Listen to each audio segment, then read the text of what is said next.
Goeie. Friesland hangt vol gele bodden.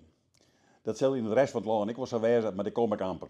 Gele bodden betekent dat er werken wordt. Verbazingwekkend werk. In Snits lijst aan kruising met de wiek tankgaarders aan 3 of 4 weken uit. En je kon net zien dat er wat badden. Het zelt wel, maar je shot net. Trouwens, ik vind toch dat die werkers in haar oranje jassen in Friesland wat denken moeten aan haar beeldvorming. Meest is er iemand aan het scheppen en staan er 4 man omheen te telefoneren, smoken en praten. Het zal allereerst in doel wel gaan, maar je hoort er als lans en omrieder wel wat nietelig van. Tegelijk zetten die gele borden aan dat we meeleien met de gemeentebesturen gaan moeten. In de oren naar een financiële ramp in 2026 maar ze nou alle dieken alweer opknappen laten en dat stier echt net in de begrutting. Maar die hebben toch een opsodemieter gaan in de winter vol Rijn en Hurdewien. Er wordt nog geen lood, jongen, maar dat komt omdat de anders alles nog niet eens opteld hebben. Maar overal zitten gotten en verzakkingen in de dieken, ek in de grutte plakken.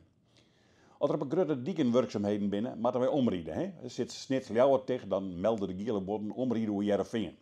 Maar wij Friesen ha en kennen wel meer als honderden binnendiekjes, waaruit je ons kennen. Het grootste pad van die omrieders riet van het oren der vist de hut op die lietse diekjes en het omrieden vrachtverkeer dat maait er het asfalt smots dan aan gruus.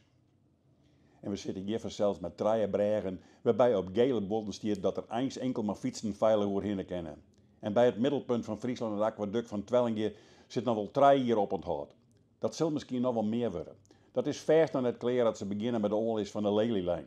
En die stroomkabel, die moet ik nog druk aan werken. Nee, Friesland is helemaal klaar om de komende jaren hultig minder toeristen op te vangen.